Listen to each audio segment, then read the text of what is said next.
दक्षिणे लक्ष्मणश्चर्य वामे त जनकात्मजा पुरते मारुतिश्चर्य तंग वंदे रघुनंदनम। मेरे प्यारे साथियों, सभी माताओं, देवियों, सज्जनों, सभी को आप ही के अपने फेवरेट यूट्यूब चैनल आरपी के वैरांगी में स्वागत करता हूँ। प्यारे साथियों, आज हमारा भी और आपका भी सौभाग्य है कि भगवान हमारे पास खड़े हैं। आज हम प्रत्यक्ष भगवान के सामने, आप सभी के सामने आज भगवान के कुछ प्रसंग को रख रहे हैं। प्यारे साथियों, ये आपका और हमारा सौभाग्य है कि भगवान का आशीर्वाद हमें प्रत्यक्ष रूप में आज मिल रहा है। तो आज हम श्री राम जी को सादर नमन करते हुए आज का प्रसंग शुरू कर रहे हैं।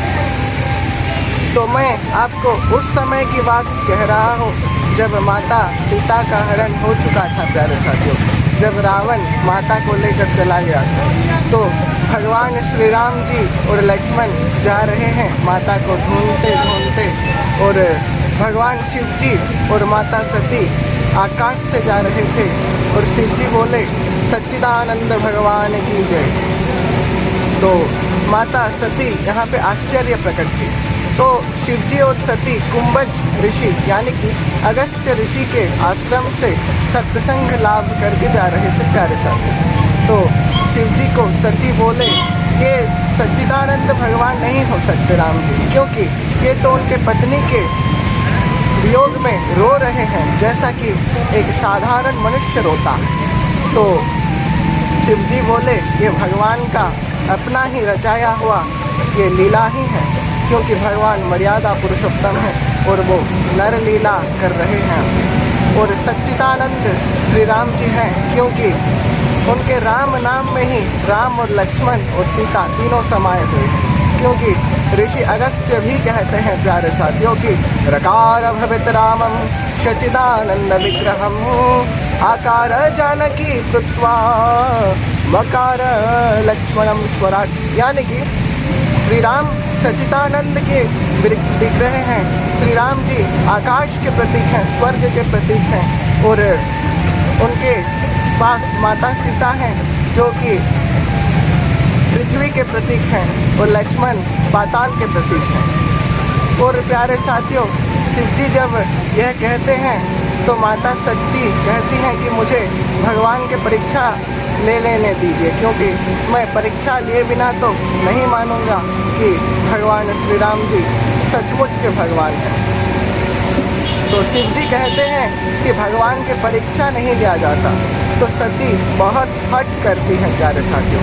तो आखिर में भगवान शिव जी के अनुमति दे देते हैं सती को। तो सती माया स्वरूप में सीता के रूप बनकर राम जी के सामने चले आते। जब राम जी माता सीता को ढूंढ रहे थे, तो राम जी रास्ता बदल देते हैं प्यारे साथियों की, क्योंकि भगवान राम जी जानते हैं कि ये सीता नहीं सती है। तो इसलिए भगवान अपना मार्ग बदल देते हैं। तो जब 3 बार भगवान अपना मार्ग बदलते, फिर भी सती उनके सामने सीता के रूप में आ जाती थी प्यारे साथी। तो आखिरी में भगवान सती को प्रणाम किए और बोले कि हे माता, भगवान शिव जी आपके साथ क्यों नहीं आए। तो सती को बहुत ग्लानि महसूस हुआ, लज्जित होकर सती वहाँ से चली गई। और जब सती जा रही थी तो भगवान मर्यादा पुरुषोत्तम ऐसे माया रचाए कि सती को पूर्व पश्चिम उत्तर दक्षिण सभी दिशाओं में श्री राम सीता और लक्ष्मण दिख रहे थे, और सारे साधु संत ऋषि मुनि भगवान की पूजा कर रहे थे। तो सती बहुत ही भगवान को स्तुति करके एक जगह पे बैठ गई और नेत्र बंद करके भगवान से प्रार्थना करने लगी कि हे प्रभु, अपना वास्तविक रूप मुझे दिखाइए। तो भगवान उनके प्रार्थना को स्वीकार करके उनका वास्तविक रूप दिखाए, और भगवान राम और लक्ष्मण जब सीता को ढूंढ रहे थे वैसा रूप उन्हें दिखाई दिया। तब शिव जी के पास सती गए और बोले कि शिव जी उनसे पूछे कि क्या हुआ, क्या भगवान का परीक्षा लेकर चली आई। तो सती बोली कि मैंने तो कुछ भी कोई परीक्षा नहीं लिया, मैंने तो भगवान को प्रणाम करके चलाया।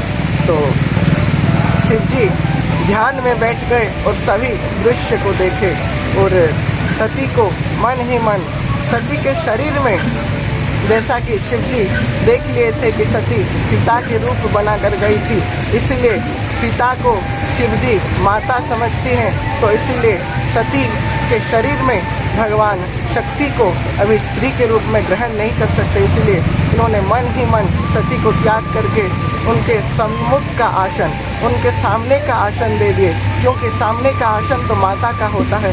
इसलिए सती समझ गई कि भगवान इस शरीर में अभी मुझे शिव जी ग्रहण नहीं करेंगे, इसलिए दक्ष के यज्ञ में माता सती अपने शरीर का आहुति दे देती हैं प्यारे साथी। और पार्वती का रूप जब होता है तो भगवान सती को पार्वती के रूप में शक्ति को स्वीकार करते हैं। तो फिर आऊँगा कुछ नया प्रसंग के साथ, तब तक के लिए लाइक शेयर और सब्सक्राइब करना ना भूलिए आपके favourite YouTube channel RTK Ram ji को। जय श्री राम, हर हर महादेव।